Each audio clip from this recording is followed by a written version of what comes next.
Good evening. Thank you all for being here tonight.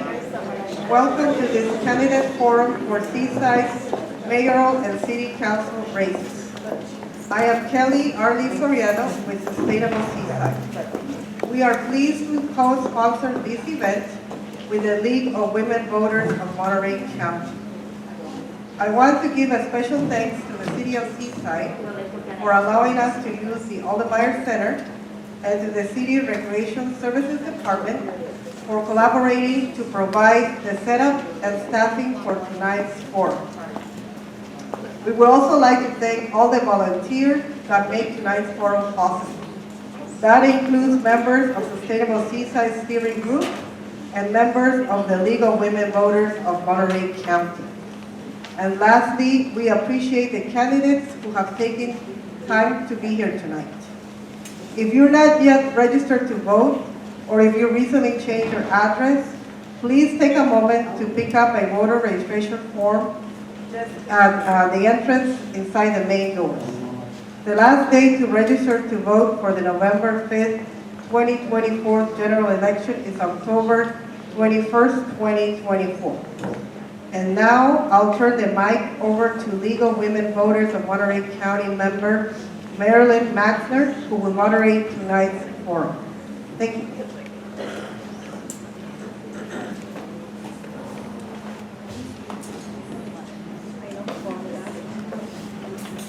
Sorry, a little logistics there. First thing I want to say is Spanish interpreter available. Need a headset? Want to use that? There's a headset at the table right back there behind all these.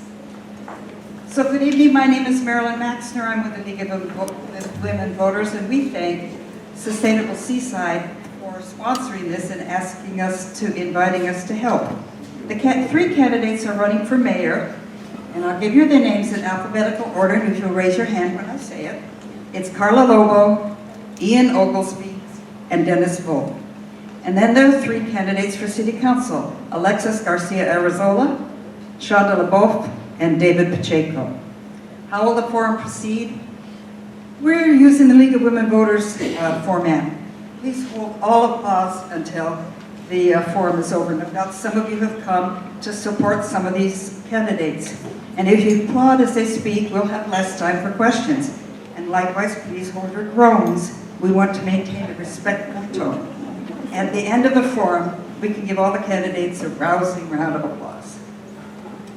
The candidates have agreed to the following rules in order to ensure balanced and equal time for them to enable us to maximize the number of questions asked from you.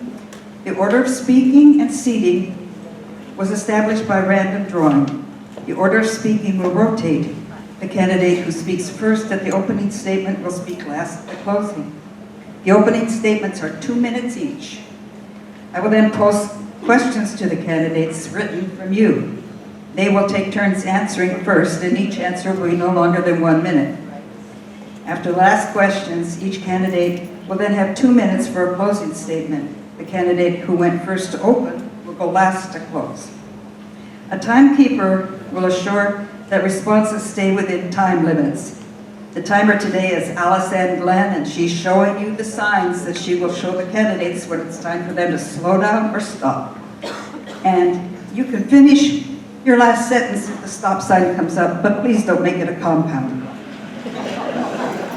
Now, about your written questions, if you brought them, take them over, and you will have brought them to the table over there. If you think of some as you go along, just raise it up in the air, and one of the runners, Anton or Hetty, will come and get it from you and take it over there.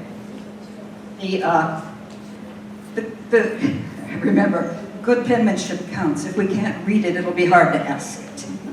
Second, questions must be applicable to the duties of the Seaside City Council and not some other branch of government.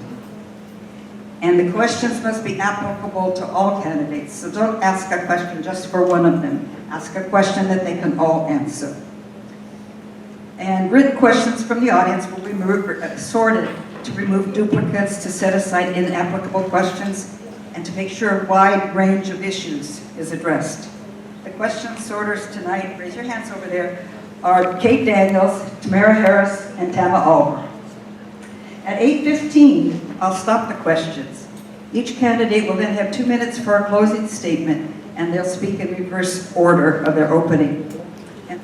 Okay, it's time to get started with opening statements.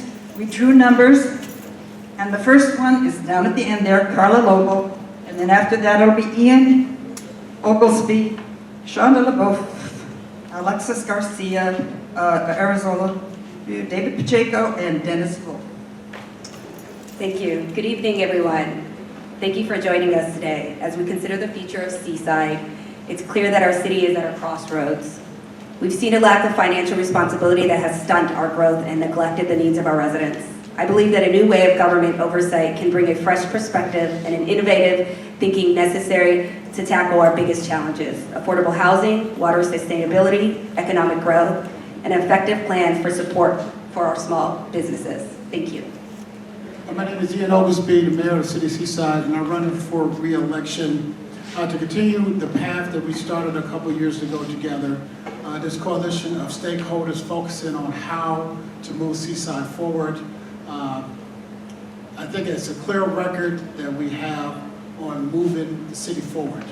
I want to keep being the mayor of Seaside, and my focus will be on economic development, public safety, affordable housing that everyone can afford, not just the wealthy in our community.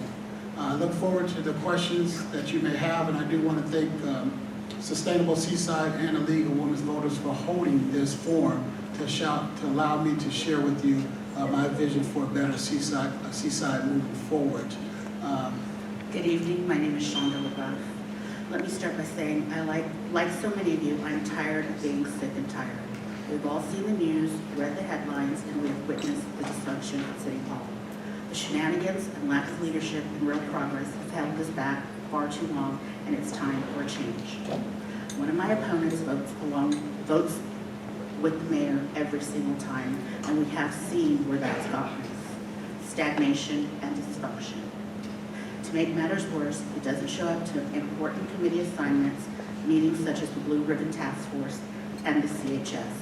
That's not the kind of leadership that we need. I'm passionate about 3 key issues. First, we need to solve parking issues that so many of our neighborhoods face.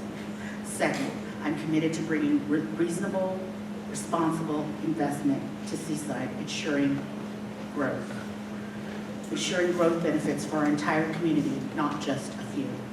And finally, I will always vote in the best interests of all of Seaside, not just to go along with the crowd or a select group.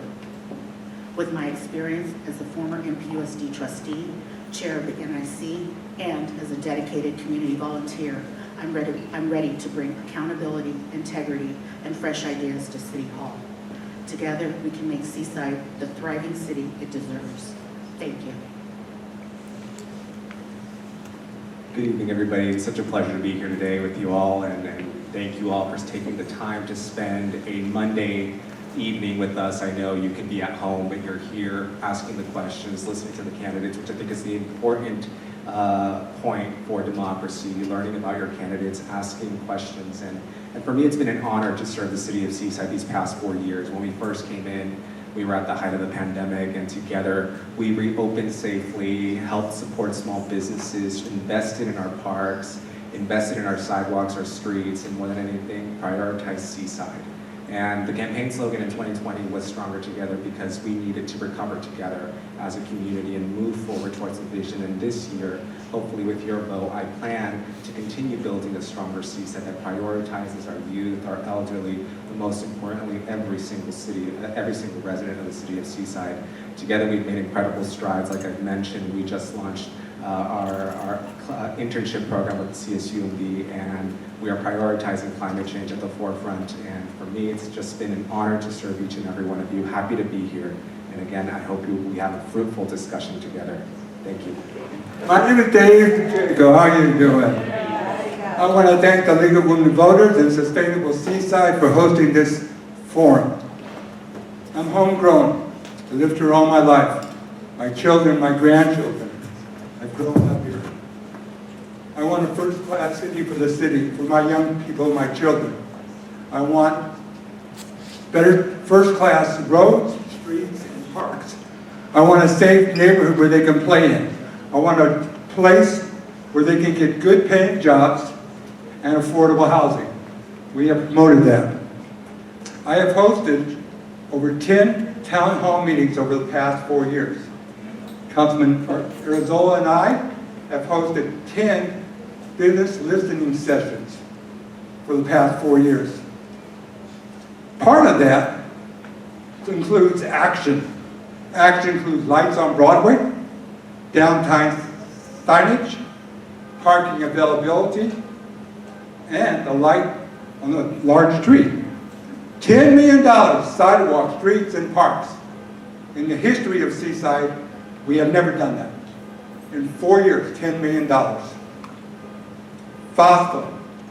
I have worked with FOSFA in our parks, led efforts for the basketball courts at Lincoln Cunningham, new playground equipment, picnic tables, barbecue pits, and tomorrow they're going to start the trailways for that park. Building a hotel, building parks, building neighborhoods, building business, building campus town. I have been endorsed by all the candidates. Working as a team, we have made huge strides. We want to continue to do that. We all want to continue to make a difference, and I believe I'm part of that team that will change Seaside for long term for my grandchildren and children. Thank you. Okay, good evening. My name is Dennis Boak, and many of you know me because I operate Mountain Market. I've been in Seaside for over 65 years. I was born and raised here. I've seen a lot of changes, and some have been very good, some have been not too good for our city. When Fort Orr left, our city took a dive with the economic growth. And the economical growth was devastated, and we really need to find out what we can do to Fort Orr and other city events to bring some business, to bring some economical growth to Seaside. I would like to see some economical growth in Seaside, and all the things that we need, affordable housing and things like that, will never come to exist. It will never come to exist unless we get some economical growth. So to do that, I would like to try to develop Seaside, and I would also like to look at the city council and the choices that we make for our city manager and other important positions in the city, because I really believe that if the city manager, city attorney, and the financial director can work together, that we can actually get them to go out and bring us some ideas and bring us some ways to bring up some economical growth here to Seaside. And I really came to answer questions. I tried to go down to City Hall to talk to some of the city heads when I signed up for the mayorship, and I was told that we would be able to meet with them and they would send me a note and let me know when we could meet. When I went down there Friday, they had not yet had that meeting, so I wasn't able to get any information that I needed, but I'll be happy to answer any questions you might have. Thank you. So let's have an easy one to start. What do you like best about Seaside? The people. You have a whole minute if you want to. I mean, I tell the story all the time. That's why I stayed here, because I love the diversity of people. And then the weather, but it's really the people are kind and honest, and they get along, and that makes me feel at home. So that's why I'm here. It's not as simple as that. I like the way they care about each other, and I like the way we live together, and I like the way we support each other, and makes me feel at home. Just taking another 20 seconds. I like the people. I like the, you know. I'm sorry it's so short, but it's not rocket science. I love the diversity of Seaside, the way it was brought together with the military, everybody working together, everybody required to work together. I think our strength is our diversity. We are stronger together. What I like about Seaside is the diversity. I grew up military. I went to I graduated from Seaside High School, And I had the pleasure of going to school with different types of people. We had different ethnicities and races, and that was our strength. And I find that in the Seaside community. And we have great people, and we all are trying to just make it in life, and that is our strength in Seaside. So that is the best part of living here in our community. We all just want to have a great life. We all just want to make it for our families, and we're just here to just have a great community. Thank you. What I love about Seaside is the diversity, as it was mentioned already, how united we are as a community. Our small business owners, our students, it's not. So for me, what's important and what I love about Seaside is the coastal community, how tight-knit we are, but more than anything, how we are the backbone of the Monterey Peninsula. Our community members in Seaside work day and night and help fulfill what Seaside is, which is a tight-knit community, a diverse community, but more importantly, a community that gathers together when something doesn't seem right. We always gather together and we fight for the betterment of all our neighbors and everybody. So for me, what makes me proud as a Seaside resident is how embracing we are as a community, and the beauty of our beach, which I think, who can't love our beaches and who can't love our coastal community, and what's not to like about Seaside? I think that's the important thing that we need to talk about. I believe what I love about Seaside is we work together to achieve. An example of that is Campus Town. We collaborated, we shared ideas, we made a first-class project, award-winning project. I love about Seaside that we play together. We play together at Sunday Blues. We play together at 4th of July. We play together at Concord's de Le Mans. We play together at ethnic diversities. We play together at Juneteenth. We teach our children together. We teach them how to swim. We teach them how to read. We help them when they need help. We're there for them. The city is there for our people, and that's what I love about Seaside. I've lived in Seaside all my life, and there's nothing not to love about Seaside. Seaside has done some fantastic things with the youth and with the adults, and a lot of the cities around us. Some somewhat envy us. We provide, like David said, blues in the park. We provide snow in the park for the kids, and I do notice that a lot of people from other cities come over because Seaside is interested in their community and trying to get these things accomplished for us. Once again, though, we have to really look at this and say, do we have the money for all these things, and how do we afford it, and what can we do to better that? But Seaside has always been my home, and it always will be my home. I have no intention of ever leaving Seaside. I would just love for our children and our grandchildren to be able to stay here too. There's no jobs. The housing is not affordable, and we have to do something about that. What is there not to love about Seaside? Our open spaces, our proximity to the ocean, our location between Salinas and Pebble Beach and everything in between. We are the most diverse city on the peninsula, anywhere from here all the way up to Castroville. And so that diversity gives us the opportunity to be honest. I love the fact that we are accountable, that we can hold people accountable for anything, and that we bring it to the table. All hands on deck is what we are called here. What I love is that we are making Seaside a priority in Monterey County now. We have the best views, we have the best people, and we have the best parks. Not only that, but we do have the best councils, whether we like their decisions or not, the fact that they're amicable and that they get things done, but also listen to those diverse, intricate conversations that we have during council meetings so that we can better ourselves. And when we come to the table with Monterey County, we come fully fledged as one community. Thank you. What will you do, if elected, to help Seaside residents get water to build ADUs or additions? I will take any source of water that will bring Seaside. I believe that water is being used to keep Seaside from moving forward. Currently, there's Cal-Am, Marina Coastal, and Seaside Muni, and it's all a power play. I think that Seaside needs to invest in finding more ways to get water into the city. We need to invest in repairing our wells, which it'll cost millions, but we should have been investing in this years ago.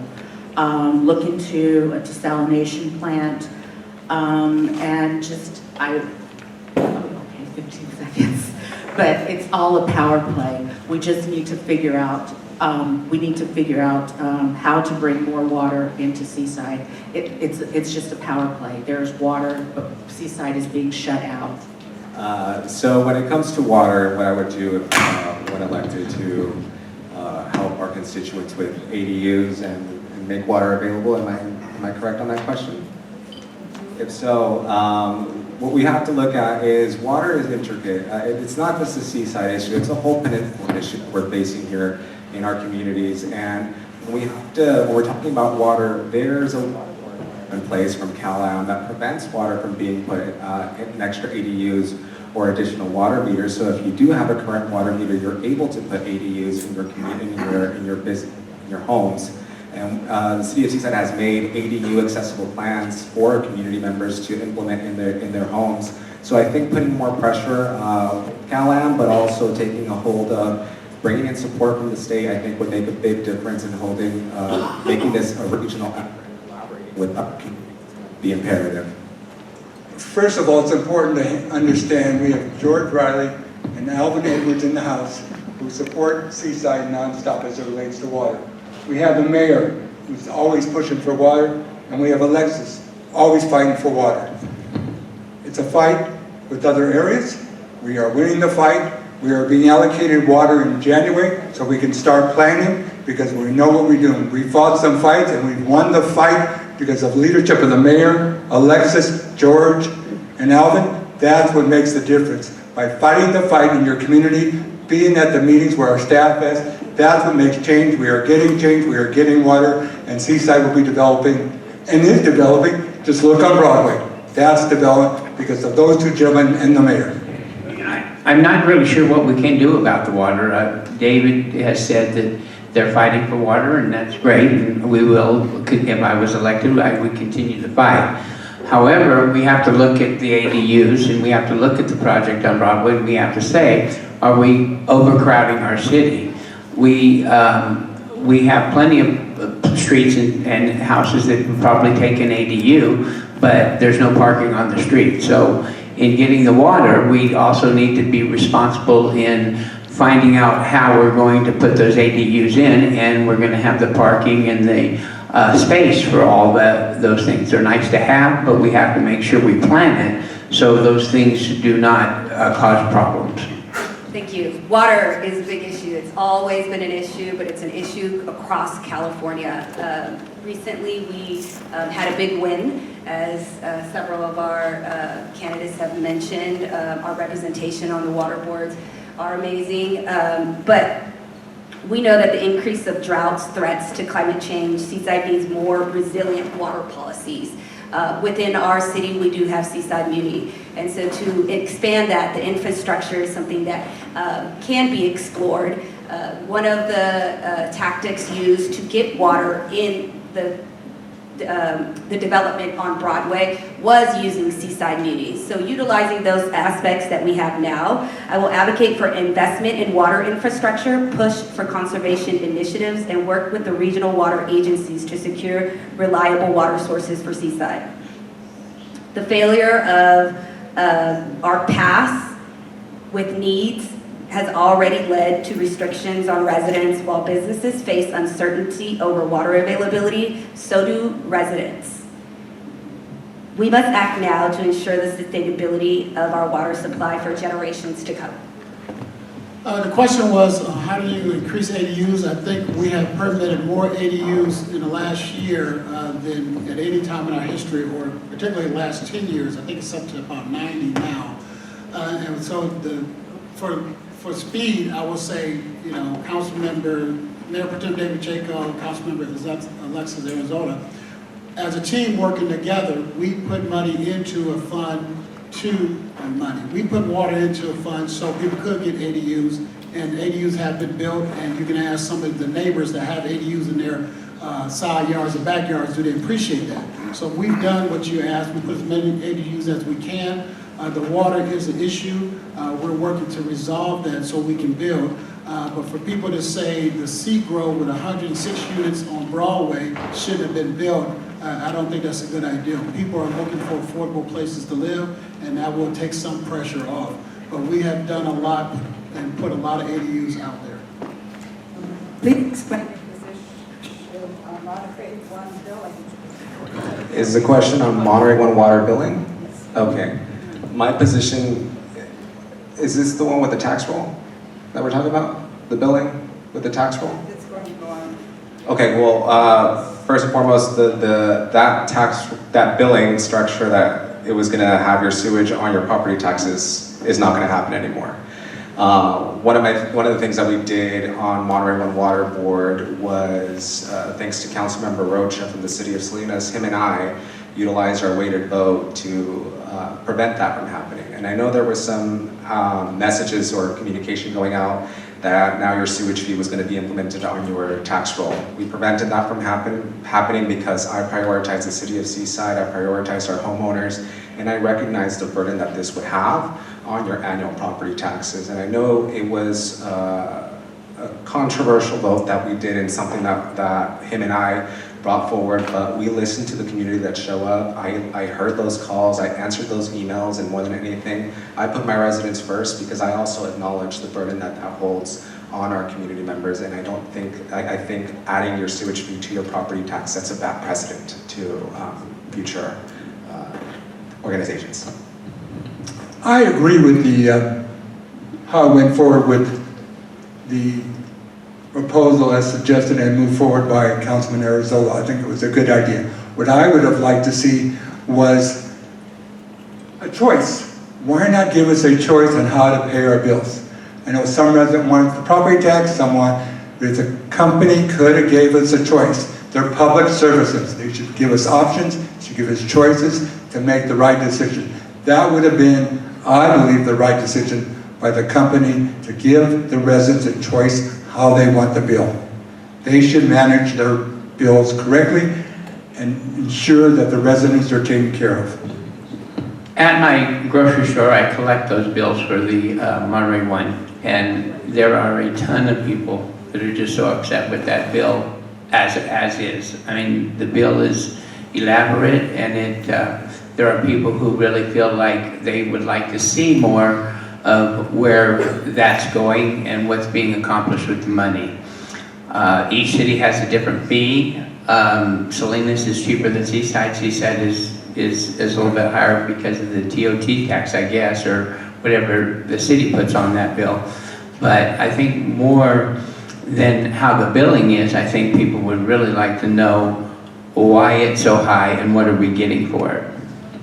I agree with the candidates. I think that giving the voice and the transparency to our residents is important. So the individuals that sit in those seats and that fight for us should be bringing that information back to us. A lot of the conversations that I have is the unknown. The transparency is not there. We know utilities are going up, and it's a corporation. And so if we're not aware of it and we don't know what's coming down the pipeline, even though our representatives are fighting for us, we're not informed community members, we're not informed residents, and when we're not informed, we can't make educated decisions. So moving forward, that is one of my priorities, is to bring that information back to the masses so that you understand what's going on, and when we show up together, we make that change. We are able to speak, we are able to make and see the change in real time.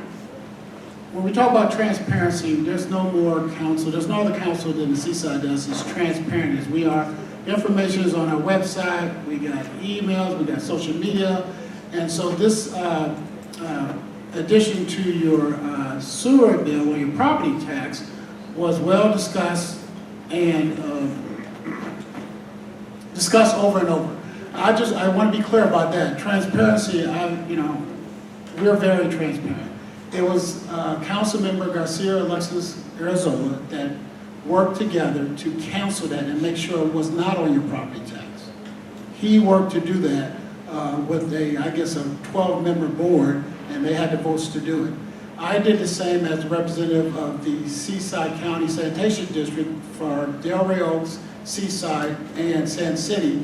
We had the same vote, and I voted to not put that on your property tax bill because we listened to the community. Getting to the main point, as far as transparency, you said it was put on social media and emails.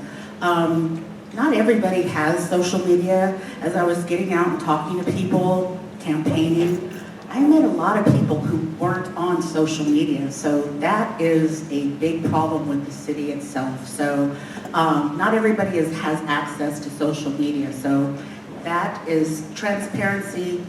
I beg to differ. But I'm glad that it's not on the property tax bill because it affects a lot of our residents, especially our elderly residents. They don't like to have another charge at the end of the year on the property tax. So I was pleased to see that it's not on the property tax bill. How do we create successful Broadway businesses? Well, the simple thing is we need some water. But bottom line, we've taken huge steps. We had to create an ambiance.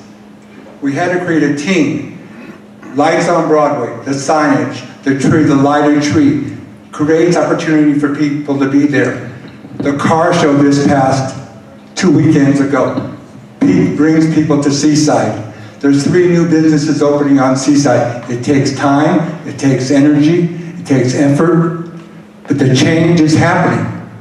And it takes you, as residents, to go spend your dollar there. Because if we don't, we can open every store in town, but if we don't have our residents and non-residents go there to shop, we'll fail. But we will succeed because of our residents in Seaside. I'm not really sure what we need to do for Broadway. I know ideas have come up for Broadway many times where we were going to, kind of do it as a downtown area and make it look good. I believe, and they can correct me if I'm wrong, but I believe that where the big apartment building is next to the post office, that was designated for a library and somewhat of a conference center to kind of enhance the downtown, what we would call the downtown area. It wasn't done for whatever reason, and we have the apartment complex there now, and I'm not quite sure with the traffic and with the amount of parking and stuff that is going to be causing a problem, and it may not, but we'll have to wait and see. But it's kind of what we've done in the past. We've built things and then we kind of wait and see. So I would kind of like to get that taken care of where we logically look at things and build them and make sure that we're kind of eliminating most of the problems before they come to us. While other cities and regions have steady economic growth, Seaside lacks the focus of bringing sustainable revenue now. The community, instead they favor projects and serve outside interests instead of our residents. How do we uplift our downtown? We create a task force. We need to support our small businesses, not burden them with red tape. I'll create a grant program and offer local incentives to ensure our small business owners succeed. Though we have a lot of business owners, we also have a lot of businesses that are going out of business. I personally know one that was here for a year and now she's out of business, and we did nothing to help her. So as we continue to say that we're uplifting and we're encouraging and we're modernizing our downtown, we are not effectively implementing anything to help them financially or supporting them, mentoring them, specifically our entrepreneurs. Thank you. We're doing a lot for our downtown businesses. And I say all the time, and it's not going to change until facts change. Cal-Am cannot increase the water to those businesses until the cease and desist order is lifted. We're working on that now. We're closer than ever to lifting that order. But yes, there's water, but Cal-Am cannot send it to that business. So we have a lot of new businesses opening up, and it's restaurant after restaurant. But if you go to one of those businesses and you only have water for 2 people, you cannot open up anything that takes more than water for 2 people. And so that's where we're at. We're doing a lot of stuff to help our small business people stay there, grow there. We got a flip program. I think you guys see the facade programs where they're cleaning the facades. We're investing all kind of money in downtown, And we do have an economic development director to help and assist our small business people, and we have many shops opening up. And unfortunately, some do close. Broadway, I've been here since 1979, and Broadway has improved greatly since I moved here. However, it could do a lot better. I mean, it's beautiful now, but it needs to do more. I've envisioned Broadway to kind of look like Slow, San Luis Obispo. We have potential. We have the lights and everything, but we could do so much more. We could attract boutiques and mixed-use businesses, retail on the bottom, apartments on the top, art galleries or something like that. We need grants to help local businesses stay and move in.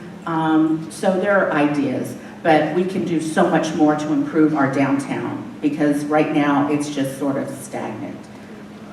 I love this question because I think Broadway has the potential to continue growing more than it already has. Councilmember Pacheco and I launched the facade improvement program back in 2021 as small businesses were reopening, and that grant program covered up to 70% of the cost. So we reimbursed 70% of the cost on any upgrades that you did on the frontage of your business. That program in and of itself helped small businesses, one, increase their visibility, and two, clean up the look of our downtown.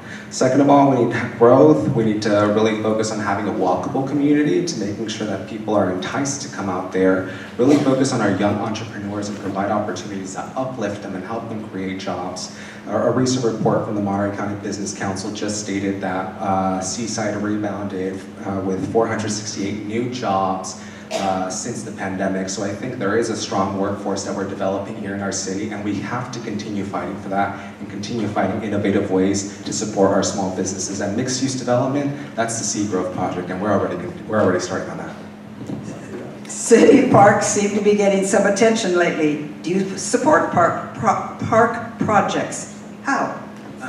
The dog park, I was a big part of that. I was volunteering a while at Deadwood School. The dogs were over there running on the lawns and digging holes, and it was unsafe for the kids. I asked them why they didn't keep their kids or their dogs up at the dog park. They said there was no fence, so I got together with the people in the dog park and we got a fence put up. We got a gazebo put in. They're having their fall festival next week. I think there's a sign out in front of the store what date, but they're doing a really good thing with that dog park, and I think that one of the things I'd like to see the other parks doing, I'm sure most of them are, but some of them don't, is they've got their local people involved in it, and with those local people involved, with the city behind them, we could actually do some things for our parks. But you have to have the people that live around those parks want and show interest in those parks, and then the city needs to go with that. Parks. I have a commissioner in the Parks and Recs Commission. In 2009, we passed Measure L for $1.9 million to increase funding for our parks, and then in 2017, we also passed a measure for $6 million to increase that. Our Parks and Recs is the only commission that has a master plan for our parks. So we're very invested in our parks, not only as a commission, as a city, but as residents. Our open spaces and our playgrounds allow us to be outdoors and explore nature. With that said, I'm a big proponent to expand that. Not only that, but we're looking into getting that revenue that is supposed to come down to the Parks and Recs into our commission, because those measures were passed, but we are struggling to get just minuscule aspects of our master plan facilitated. Now we have great partnerships like FOSTA and Sustainable Seaside that help out, but they are also struggling, and to provide those funds for them would be amazing when we already have measures that have passed in order to supply that. We're funding our parks as much as we can. I think over the last 6 years, the Mayor Pro Tem Pacheco and Council Member Alexis Garcia-Zola, we have put, I don't know, close to $10 million into our parks. All you gotta do is go to see some of our parks, and you see investment all the time. When you talk about what we're doing with the parks, me and The Mayor Pro Tem Pacheco, out of 52 weeks a year for the last 4 years, I think we're in a different park every Saturday at 10 o'clock for at least 45 out of 52 weeks. But our parks are being funded, and then when someone talked about local partnership with people around those parks, that's called FOSPA, Friends of Seaside Parks. They're in one of our parks every weekend, Saturday from 10 to 12, rain or shine. So we're already doing what people are talking about we're not doing. It's already getting done. And we just completed that master plan. So if it's millions of dollars, that's because we just completed 45 days ago. And so we don't have millions of dollars to start, but we will.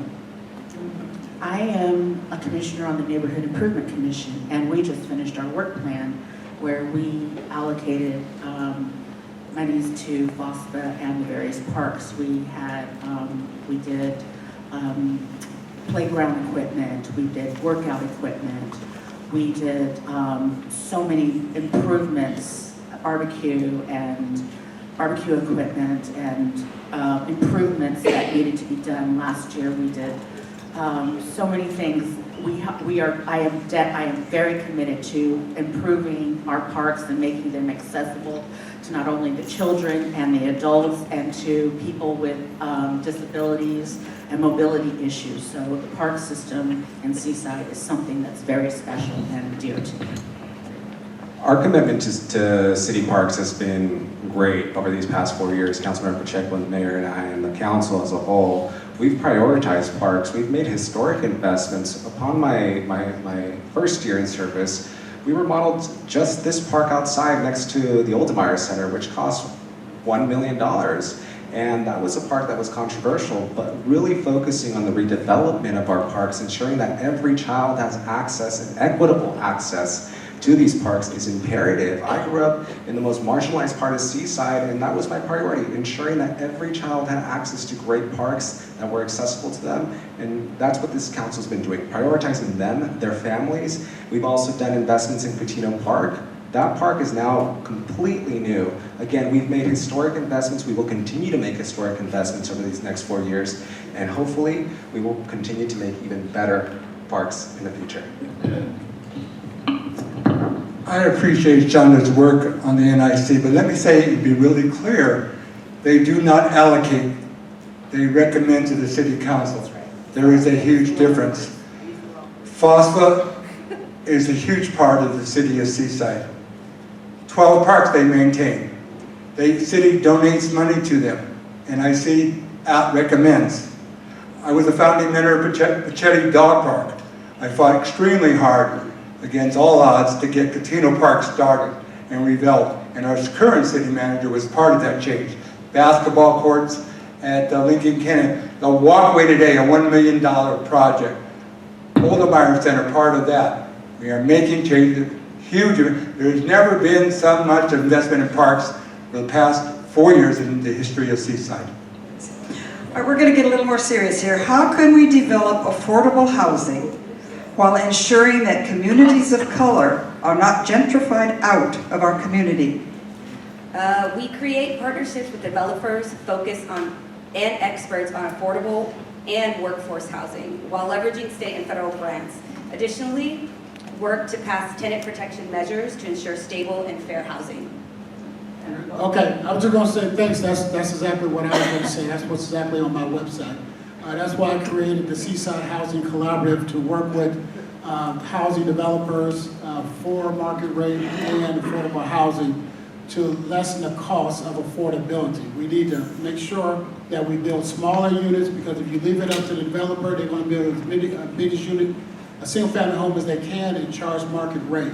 So we have to build smaller size square foot units to bring down the cost. But we have to build our way out. And while we're doing it, I do support renter protections, policies and things of that nature. But we have, it's a supply and demand.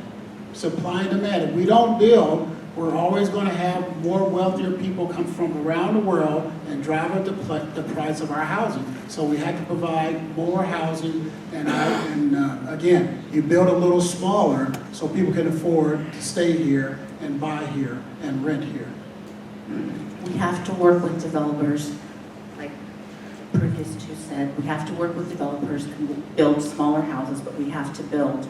And we need to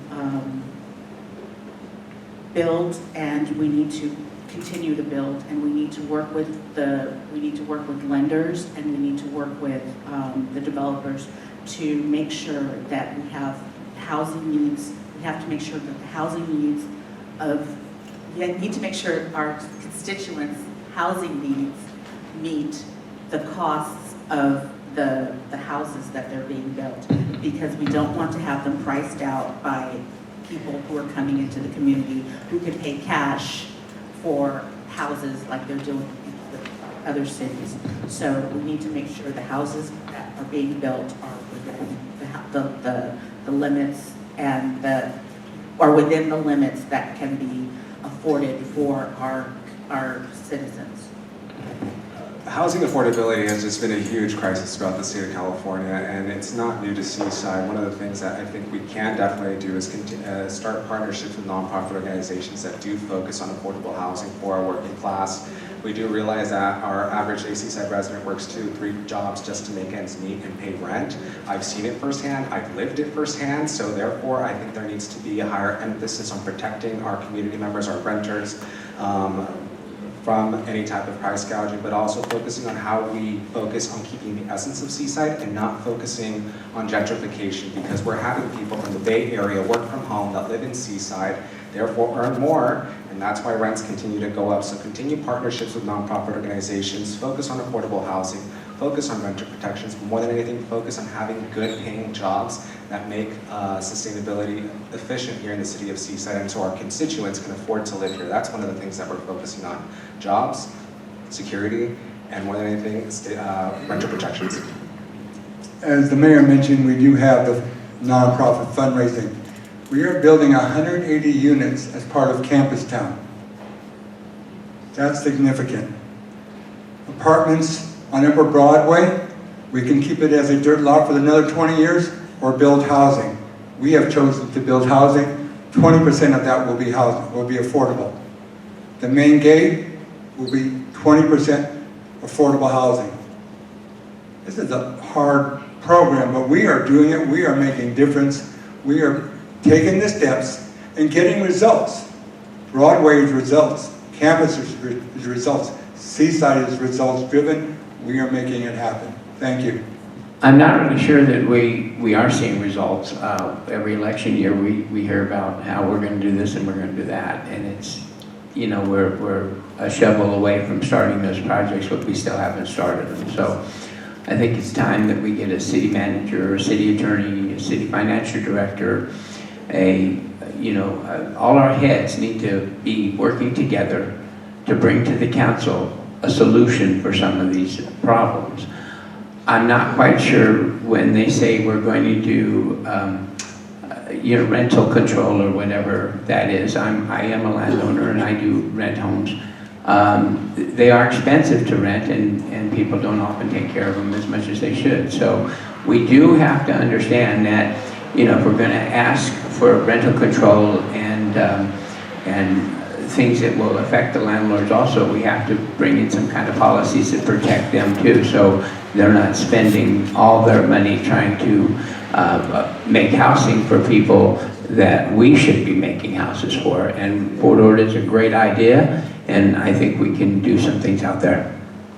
We're talking a little bit more about housing. How would you look to increase resources for the development and long-term operations of affordable housing? Actually, what does affordable housing mean to you? Affordable housing means to me housing that is truly affordable for the average individual working in our city, living in our city. Right now, the median income is $82,000, but the average is $33,000. So it's a lot of people making less. I believe that it's close to about 27% of people in Seaside make less than $50,000 a year. And you can imagine that's very hard to afford the rent here.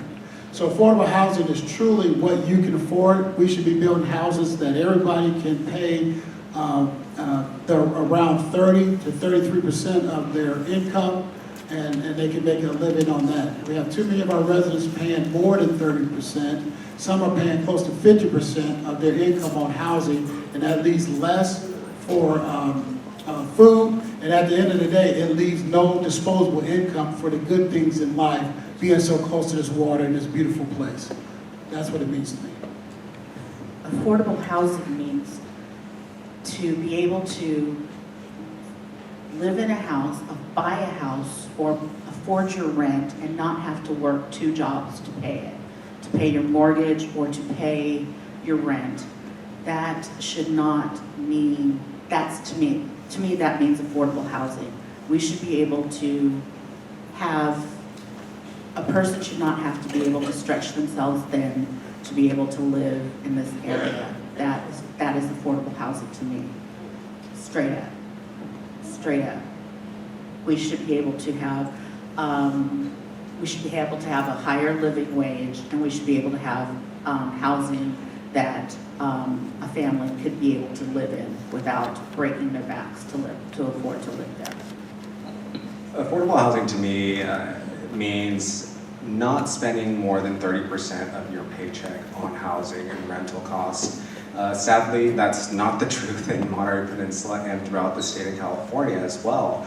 But one thing that we can do to support these exorbitant costs is, one, have high, good paying jobs in our communities, strengthen those jobs in our communities. But more than anything, I just want to clarify one thing. No one said rent control.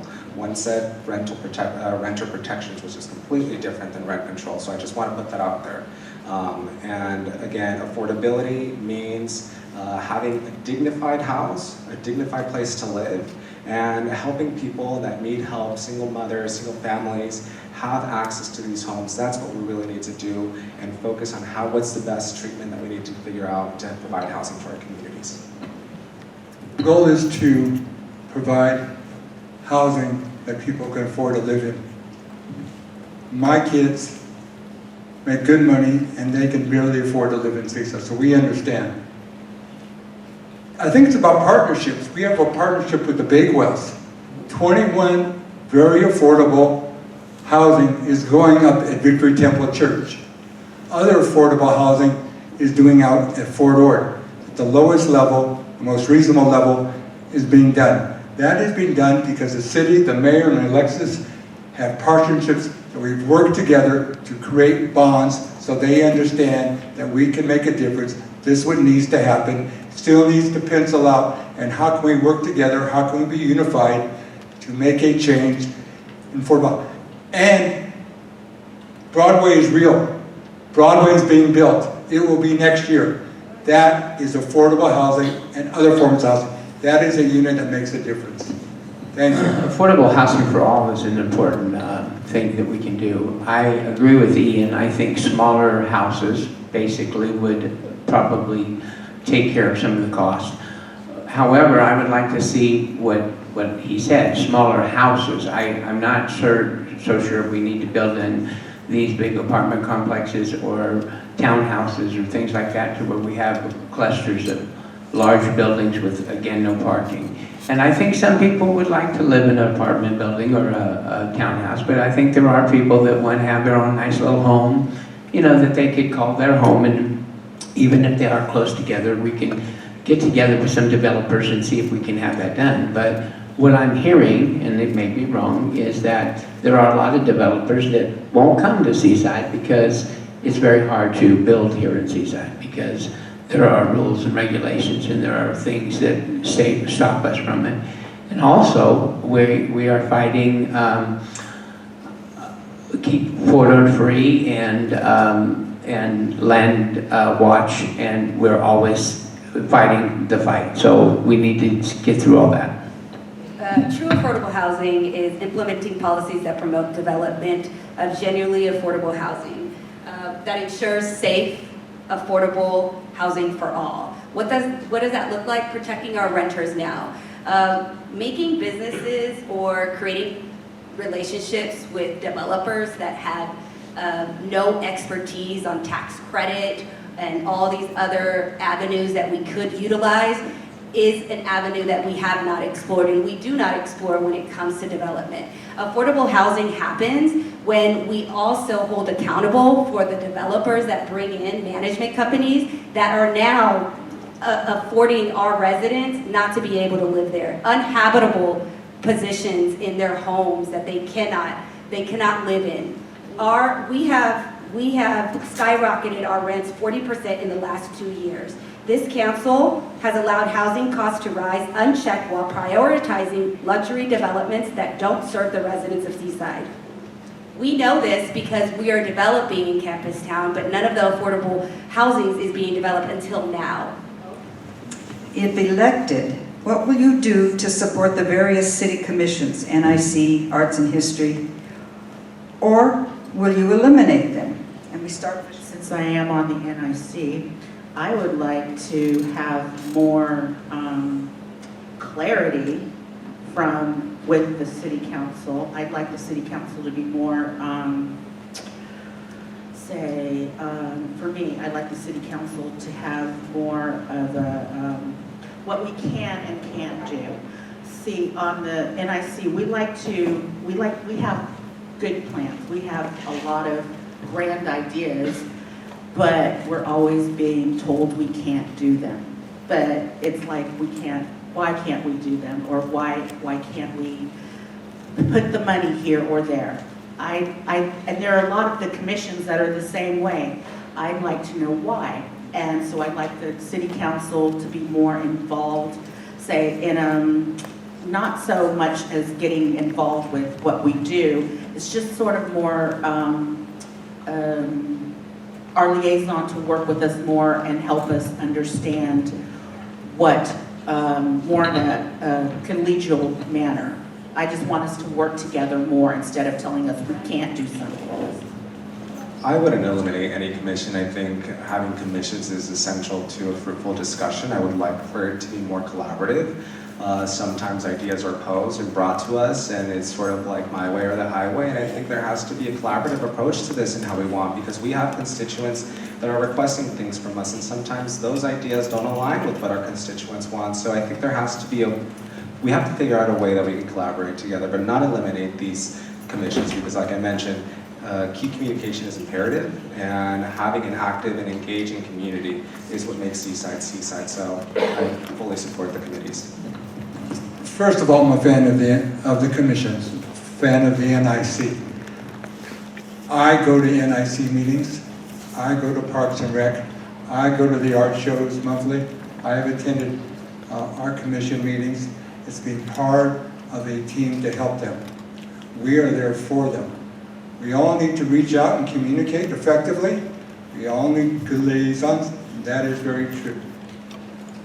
But this council, myself, as I'm speaking, have been at those meetings, have shared my opinion on what needs to move forward and how it needs to be forward and the reason why it's been forward. Commissions need to recommend what they recommend. The council takes action. But we are here to move the council and the city forward. I think Lasandra was right. I think that commissions are important, but I think that they need more direction of what their job is and what we have to pay for that. If that was clear to them, they would probably come to us with some more reasonable ideas.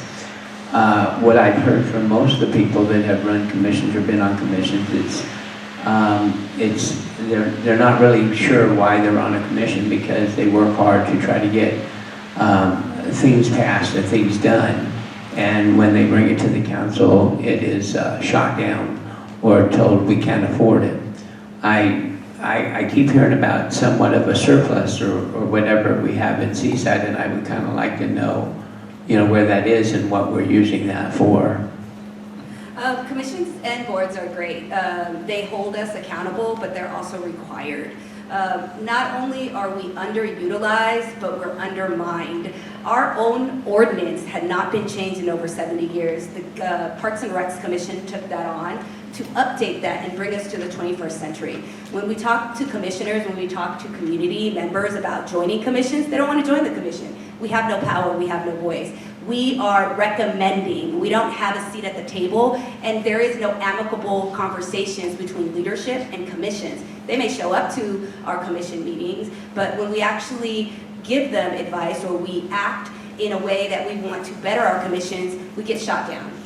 Which is why our ordinance hasn't been changed, and we don't see any change coming down the pipeline. When we asked to increase our commission budget, we were denied that. We were actually told, no, there's other areas that could use that money, and little do they know that we supply that other area's support, like our recreation department. No, I would not eliminate any commissions. And I want to be clear, I'm not sure about the 70 years of the Park and Rec ordinance not been updated. I'm not sure we had a Park and Rec commission when we were founded in '56. So we support all of our commissions and we support our commissioners, and they're vital to our understanding of what's going on in the city. But for me, that doesn't outweigh what the other residents in this community want us to do. And so, yes, you can come up with a wonderful idea about how we should spend money in this commission, in this board, but if it's not in line with the strategic plan and goals of the city, because I'm speaking for myself, I don't try to dictate what the boards and commissions do. They're free to come up with whatever they want to come up with. It should be in line with our mission, but once it hits the city council's desk, if it's not in line with what I think I'm hearing from the rest of the community, I have a decision to make. And I try to make those fair decisions. During Craig Mallon's previous tenure as city manager, we promoted the city being its own lead developer and hiring a builder to build affordable homes without waiting for an outside developer to bring their ideas. Do you endorse this approach for Seaside to control its own economic development? Do I support or endorse this ability for us to control our economic development? I think in some way, yes. Seaside has the potential to continue creating innovative ideas. We have our economic development director that's now focusing and working on bringing in new opportunities for our communities. When it comes to previous city manager Craig Mellon's tenure, I only served with him for roughly around 4 months before he left, so I really can't speak to that previous tenure, but I do endorse, I think, an opportunity for us to really hold in on what we want the city to look like and what we want the city to lead as a community. Craig has done a great job, but the city does not build houses. We need contractors, developers to do that. We get people that are effective to build houses and units, so that way it's affordable, that way it's done well, and that way it's done as quickly as humanly possible. I think Craig is a hands-on city manager that gets the job done, but he has to use developers, and we have to create relationship with developers to ensure the building is built and the developers can build on their dime rather than the city's dime. I would like to see the city have more say-so in their economic development, but it's not really reality to not bring in outsiders. Once again, I will say that it's very important that we have a city manager, financial director, and an attorney to lead us through that process. A city manager that lives out of town and comes once a week or whatever they're doing now is not what the city deserves. Craig Malin had his problems while he was the city manager. He's done some nice things, he's done some good things, but I think we need to get serious in finding a city manager and a finance director and a city attorney who want to invest their livelihoods, live in Seaside, and help us move forward. And if we have to take some outside developers to come in and they meet the approval of the three people that I'm asking for the city manager and stuff, then yes, I'd like to see it come to the council and us to go with it. I'm going to cross with this because we don't have a foundation in our city employment. So there's no way that we can depend on key positions in our city in order to bring those developers here to our city. If we had that, then yes, I'd be more confident in the ability of our city staff to do that. Our economic developer should be out there having these conversations with local developers and then going outside.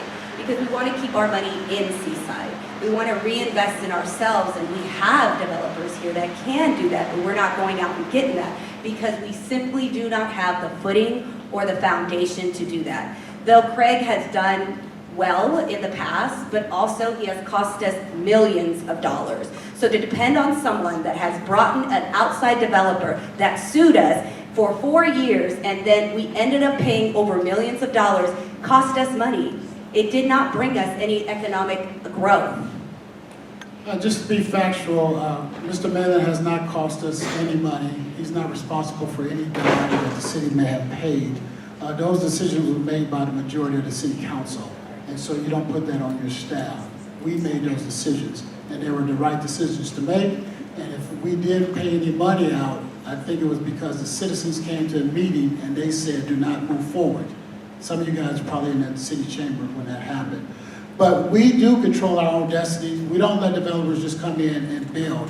But you have to ask developers from wherever they're in the world to come here and help you build the things that you need to build. And you see that with the Seagrown. You see that with Grand Hyatt Hotel. You see that with Campus Town. And so a couple of those things have things in common, which is they were not, the Grand Hyatt and Campus Town is not on CalAm water. We had to use Seaside Muni water to go down to the Seagrown. So we're in control of our own destiny. Don't let anyone mistake you about that. Do I agree with Seaside to control its own development? I do. However, I think that Seaside has been relying on the same tired playbook for too long. I think that we need to move forward and try something new. Campus Town has been in development for a very long time, and my fear is when it's finally, Campus Town and Main Gate, when it's finally developed, we're going to have, it's going to be like a cookie cutter of marina, and it's not going to be, why have something that's going to be the same thing, and 2 miles down the road it's going to look the same. So that's my fear. We're going to be behind the ball. I think we should look at outside developers. We have, look at a city manager, use different developers and help us realize our dream, but still keep our own destiny. We appreciate the City of Seaside's current efforts for reimagining policing. What additional plans do we have for the future in community engagement? And This is what I know. I hold 2 meetings a year at the embassy in Seaside, and the police chief is always there. I know that we've encouraged them to play basketball at Ham's Project. I know they have started new projects to increase participation. They had a program the other night to recognize those that have died over time, to try to find solutions. I know we have a wonderful and amazing police chief. It's his job to make staff recommendations and to move forward. This council has always supported the police chief because of his leadership, his style, and getting the job done. I supported this police chief. I really think he's a good man, and I think he's doing a great job. I'm not quite sure, what the question is really asking, but I would really like to continue to support this police chief. I think he has good ideas, and I think he's done some wonderful things.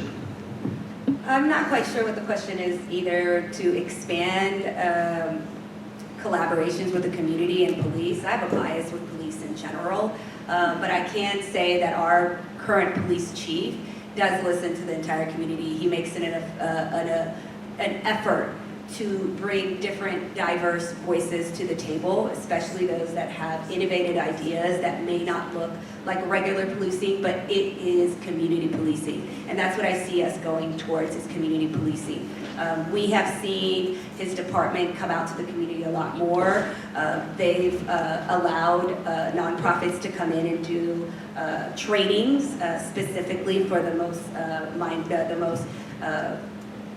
our minority communities, and also has made an effort to go out to the community in a way that is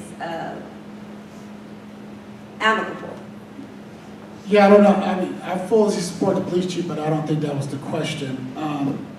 So the efforts, I led the efforts to implement with the city council a Seaside Safety Advisory Commission made of stakeholders that it's like a liaison between our residents and the police department, reporting back to the city council.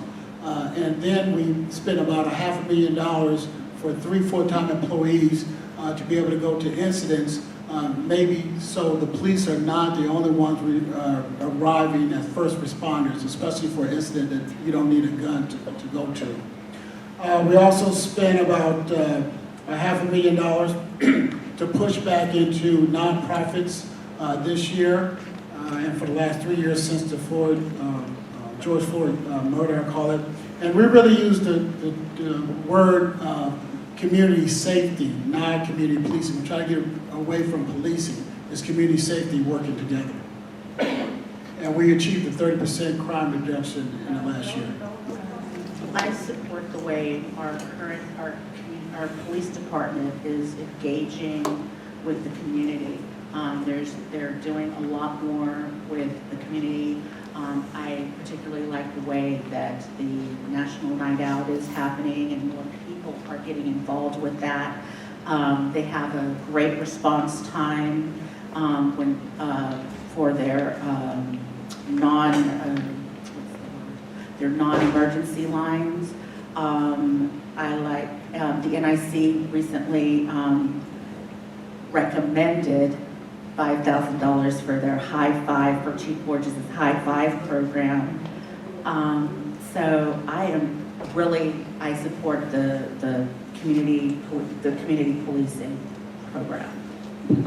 I think our current police chief has done an amazing job in reimagining how our police department looks like. We've held strong partnerships with Building Healthy Community, nonprofit organizations, our youth, the establishment of our CHAMP program, which prepares the next generation of our fire cadets and our police cadets as well.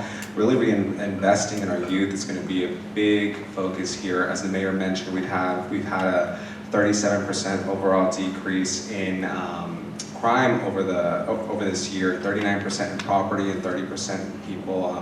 Crime rates have gone down. So I think that in and of itself speaks to our testament and our focus to continue prioritizing the safety and well-being of every Seaside resident. We've established license plate readers, our shot spotters, which have helped close our cases in a fast rate over these past year. So I want to thank the leadership of the council, the leadership of our Chief Borges, and more than anything, the focus that we have on creating safe environments for everybody and continuing to create new innovative programs for the future is going to be a top priority of mine. Okay. Why does the city council sell Seaside's land instead of ground leasing it like Monterey City Council does? Examples are the land left of Chili's or In-N-Out Burger. I'm not on the council. I can't answer that question, so I'm going to pass that to the council. I'm not on the council either, but I'll take a stab at it. I think it's a complicated conversation when we talk about land ownership.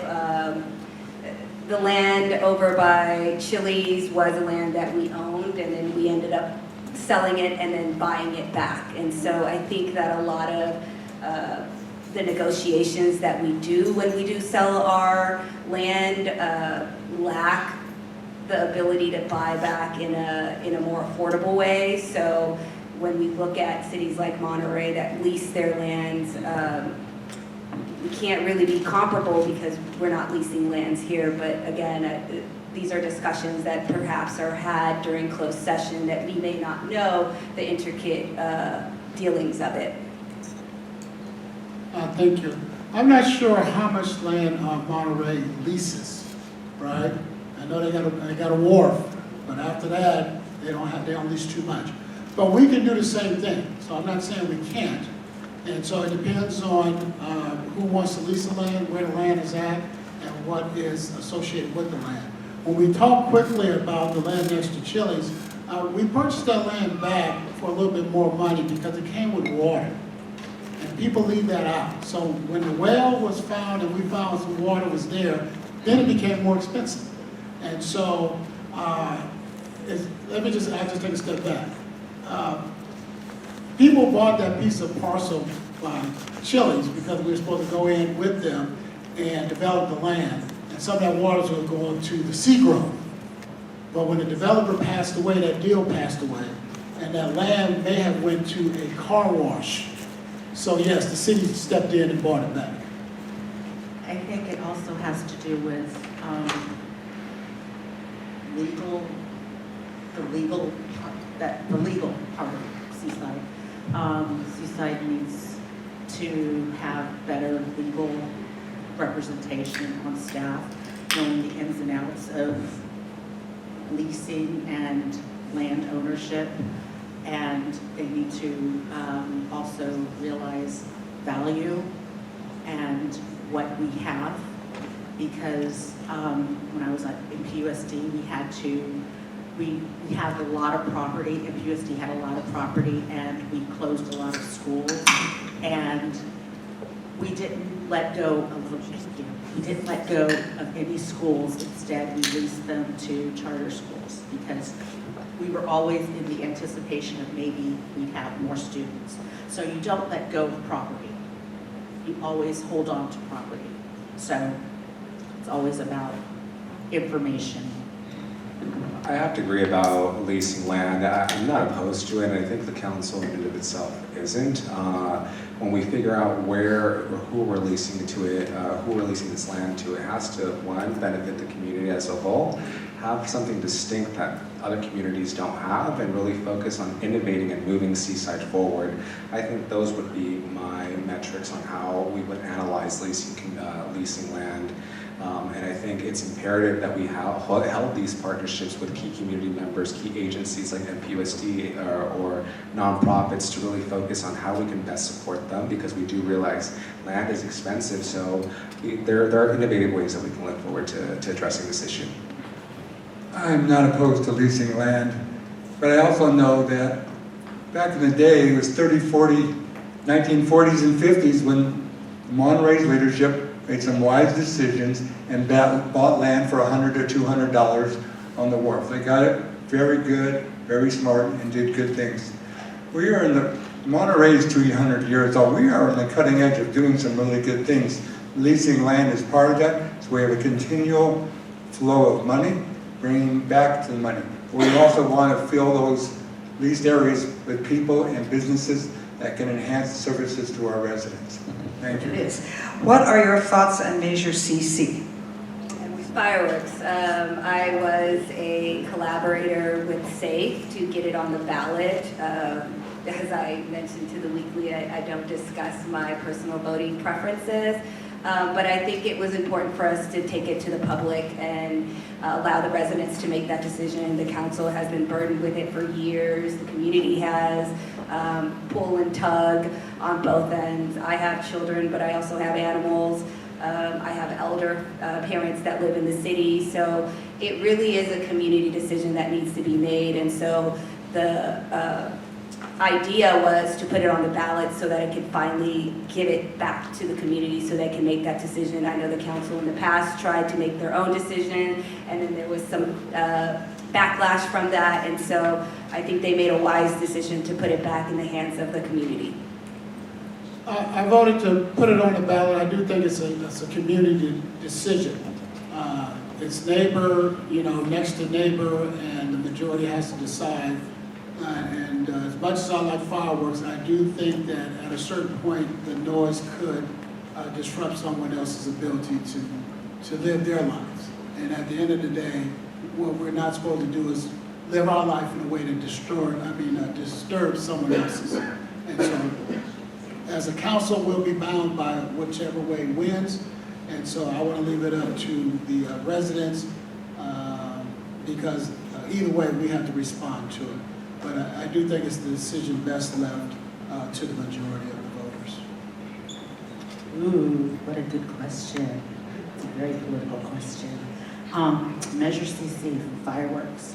I was on the SAFE committee, and we did word it so that it was very neutral. As a fur baby, another couple of fur babies that do not like fireworks at all. And I also am aware that veterans in the community, some who have PTSD, are triggered by fireworks, no matter if they are legal and safe and sane. Personally, I will be, this is between you and me, I will be voting yes to ban fireworks. That's just me, because I don't think we need to have fireworks to have a very good time on the 4th of July. But that's just me, okay? That's just between you and I. So, okay. The measure when it comes to the fireworks, I think we've all heard it. This council's heard it year after year. The police department has tried to find solutions to address this issue, but we've seen that this issue is throughout the whole state as well. We're seeing Los Angeles, we're seeing San Jose, big cities and communities like ours as well. And I voted for this to be on the ballot because I think the voters need to have a voice and have a final say. At the end of the day, the solution is with illegal fireworks, right? And how do we combat illegal fireworks is going to be a topic in and of itself. When the fireworks that are coming in or being thrown out in the city of Seaside aren't even sold in California because these fireworks are already banned in California. So I do support putting it on the ballot. I'll leave it up to the voters. I think they have the final choice, but whatever it may be, I'll support it, and I'll find ways to continue advocating for you and continue focusing and making fireworks a priority issue. And that includes from beefing up safety to engagement in our communities, bottom line. We have a dog that is terrified. He goes bonkers because of fireworks, illegal fireworks. I know people that leave the Seaside area because of illegal fireworks. But I also know, and I have worked with nonprofits to include the Seaside Dolphins, the 4th of July Parade, and others, where it brings revenue to the nonprofits to benefit our youth. I'm going to study, listen, read, and make a decision on a personal level. This is your turn, your opportunity to make a decision, long-lasting decision for the residents of Seaside to do what you feel is important. You are empowered to vote on this and make a significant decision on what we do in the future, and I will abide by that decision and support your right to vote. I'm happy that it's on the ballot. I'm not quite sure whether this will be the last say-so for it, though, because it comes up all the time. As everybody knows, I have a big 4th of July party in my parking lot for our neighborhood and our friends, and we gather about 200 or 300 people, and we do the safe and sane, and we have a good time, and we're very safe and we're responsible. So taking away safe and sane from the people that really enjoy the 4th of July should not be something that we do. But if the citizens of Seaside voted in to get rid of the safe and sane, well, that's what we have to deal with. I just wish that the people that were asking for that would be a little bit more honest, because it's not really going to cut, into saving money on overtime and stuff, because we're really not going after the safe and sane. We're going after the big ones, and we're doing an okay job with it, but it's just impossible to stop altogether. Seaside needs a balanced budget, which sometimes means raising taxes. What will you do to focus on spending and fiscal responsibility in the first place? When I first ran for mayor and part of the council, I told the citizens I would not ask them to raise their taxes until I did everything I could do to spend their money wisely and properly and effectively and efficiently. And we've doing that. We have been doing that. And we have a balanced budget and a full reserve. But one day it may come to pass where we will have to ask you to dig your pockets a little deeper to raise money to increase what we're already doing with our roads and infrastructures and things of that nature. So that would be the last thing I would ask you, is to raise your taxes. But before then, I will show you that your money is being spent wisely and carefully and effectively and efficiently but one day that may come. But right now, we have a balanced budget, and our reserves are full. And we have a couple open positions, but on advice of our city administrators, those positions are okay to leave open right now. Seaside has a $75 million budget. We should be making more money. We should have more money coming into our city. We should actually be having more money for a city our size. And in order to do so, we have to raise taxes and find more ways to increase investment in our city.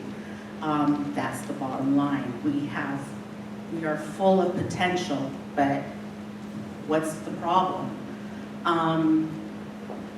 I have a couple of ideas where our money could be slashed right off the top of my head, but we're not going to get into that right now. But we should, it's just, we have the potential to bring in more money right now. That's all I'm going to say. For the first time in a couple of years, we have a fully staffed fire department, a fully staffed police department, we have a balanced budget, and we focused on critical investments to our park and our infrastructure. I'm so prioritizing being fiscally responsible, because I do realize that this is the money of the constituents, and we can't be wasting it loosely. The state of California is facing a projected $60 billion deficit.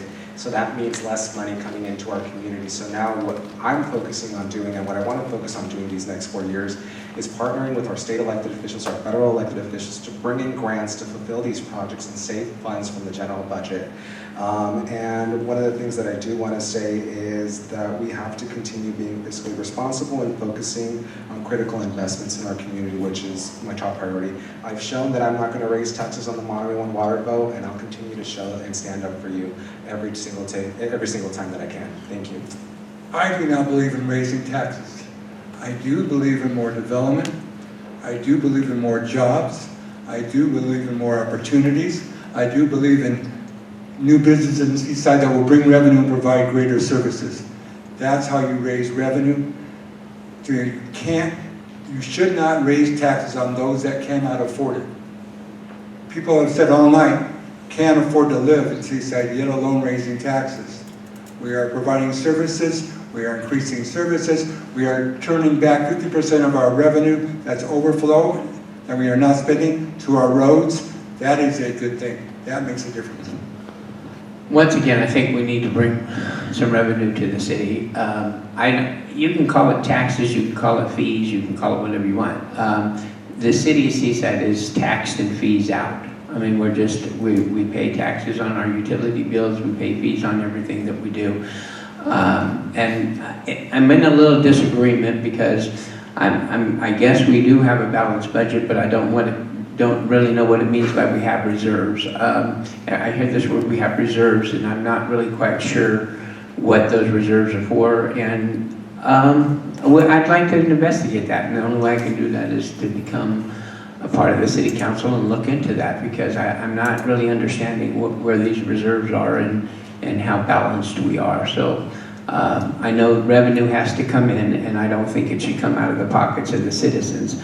I think what the citizens can do is what they do at the dog park and other community things, is volunteer a little bit more. Get out there and put your heart and soul into things that are important to you, and it would save the city a little bit of money.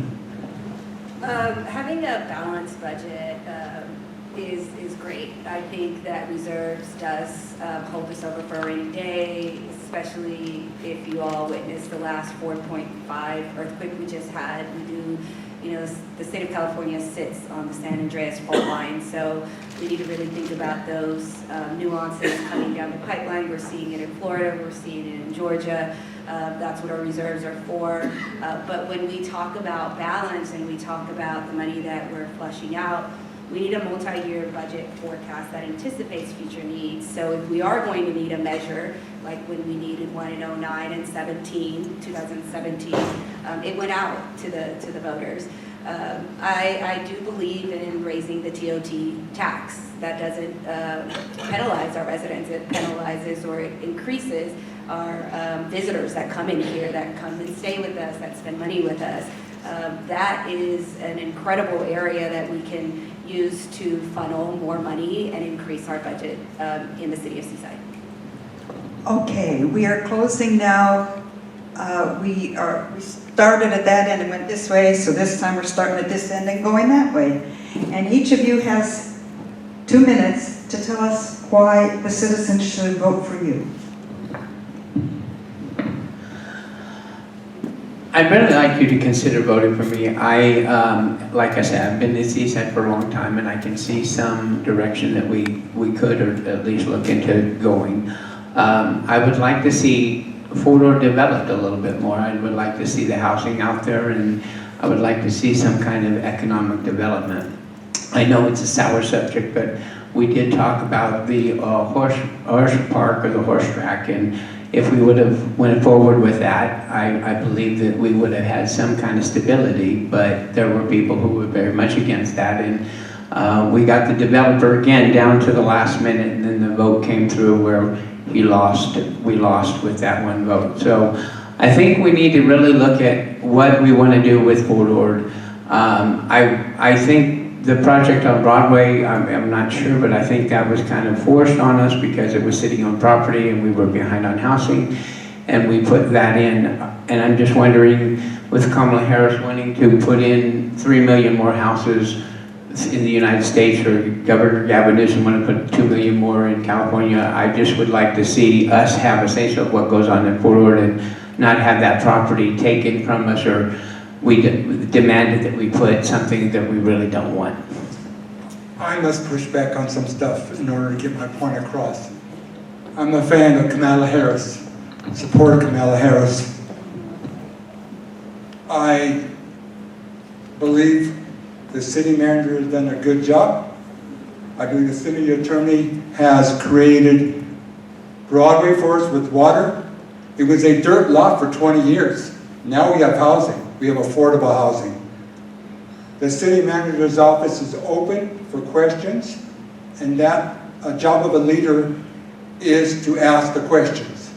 This council has asked the questions.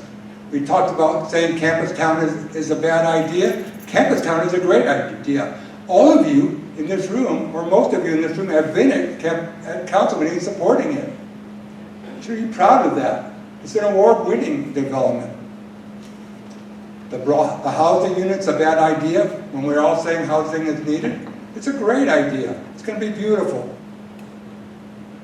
We are making a difference. I'm part of the difference. I'm on the ground with you. I'm at your meetings. I care about you. I will continue to care about, because I want my children and grandchildren to make changes and to stay in Seaside, because they are proud of Seaside and they love Seaside. Thank you.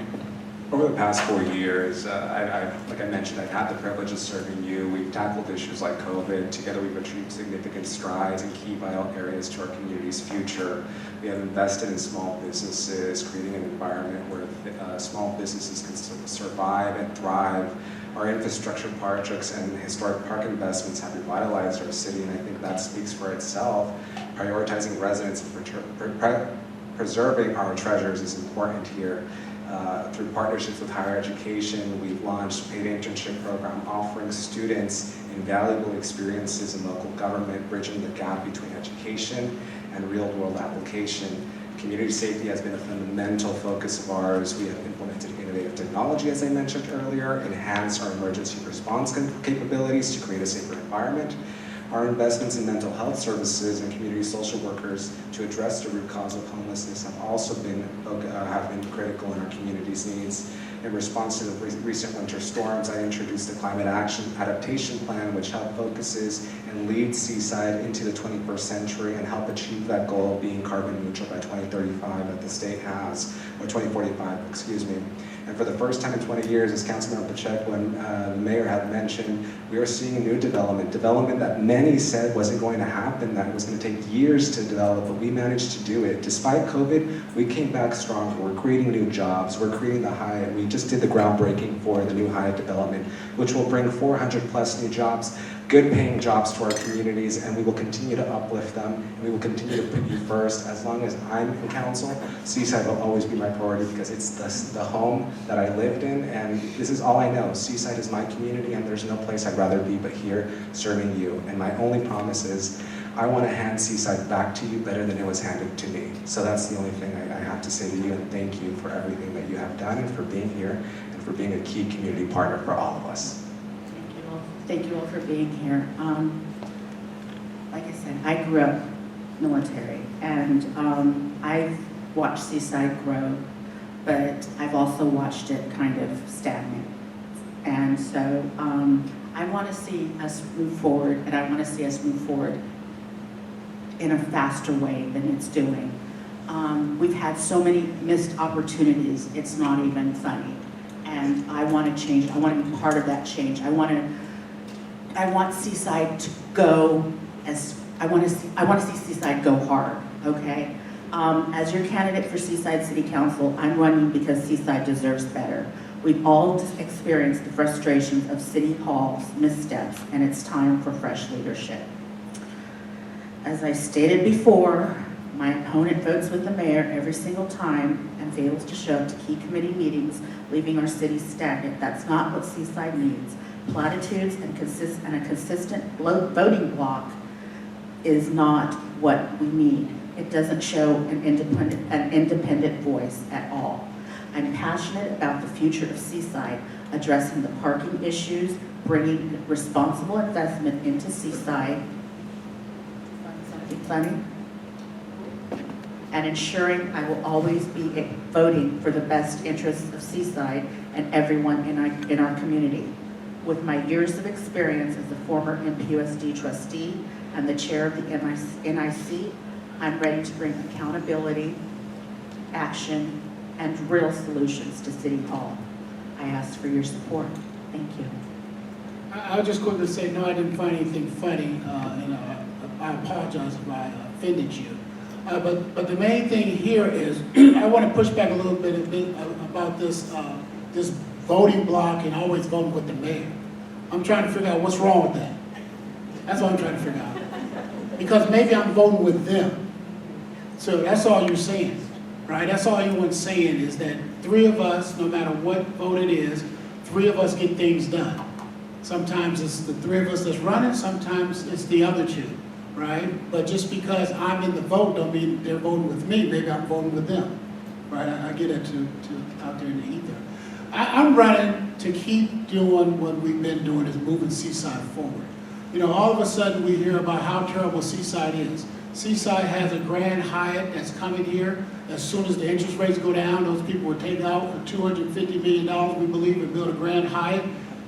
The 5th in the state of California, the 15th in the United States, right? And so that's a game changer. Campus Town, well, we have some problems with Campus Town because they have some issues with the dirt over there.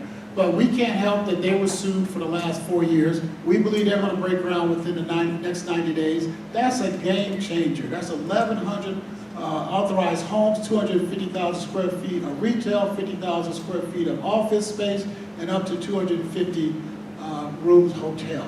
So we're on the move. You see it with Seagrove. When you say things are not happening, I'm trying to look around and see what are we not doing. It's kind of like someone reciting the alphabet and they miss one letter. No, they didn't get it completely, but it said all 25 letters, and then you get them because they missed one. So are we perfect? No. But is things happening in Seaside? Yes. So I humbly ask for your vote. Between the people running for mayor, I believe I'm the only one with the experience and leadership to get things done. Thank you so much. I'm running because I have lived here my entire life, and I want to give the opportunity to not only women, but the younger generation to know that our democratic process works, that we can be in these positions, that even if we win or do not win, we can provide effective information, but also plans that can be facilitated in the future. When we talk about uniquely qualified position for mayor, my diverse, robust background in human resources, expertise, my experience, hones my skills in team dynamics, conflict resolution, and staff retention, essential for fostering a productive city workforce. My experience in corporate America and law, a background in corporate settings, and legal knowledge provides me with a solid foundation in organizational governance and regulatory compliance, critical for effective city management. My experience in real estate and nonprofit work equips me with insight into housing markets and development, while my nonprofit work reflects my commitment to community service and addressing social issues. My current Parks and Recs Commission which I serve on, has given me a deep understanding of community needs and priorities, allowing me to advocate effectively for public spaces and recreational programs. My collaboration with the county on the VITA program, working with the County of Monterey, which secured $4 million in funding, demonstrated my ability to lead initiatives that drive community benefits through strategic partnerships. My accounting expertise allows me, my financial acumen, allowing me to make informed budgetary decisions and enhance the city's financial stability. My negotiating skills. I have a 98% closing ratio. I have proven my ability to achieve successful outcomes and essential skills for fostering collaboration, securing resources for the city of Seaside. I look forward to serving the city of Seaside. Thank you all for coming, and let's give all these candidates a big round of applause.